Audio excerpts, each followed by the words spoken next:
এবার অন্যান্য খবরের দিকে নজর রাখি। বিয়ের বাজারেও ইডির দর। কেন বলছি, কারণ ইতিমধ্যে ইডি অফিসারের সঙ্গে বিয়ের প্রস্তুতি তুঙ্গে কার্ড ছাপানো হয়ে গেছে, নিমন্ত্রণ হয়ে গেছে।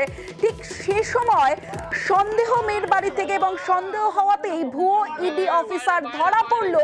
বিয়ের আগেই ধরা পড়লো ভুয়ো ইডি অফিসার।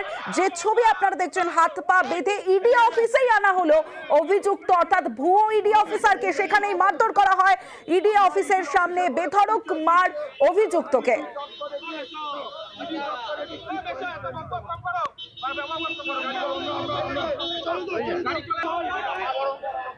উনি বলেছে এখানকার ইডির দপ্তরে কাজ করি আমি, টাকা পয়সা নিয়েছে।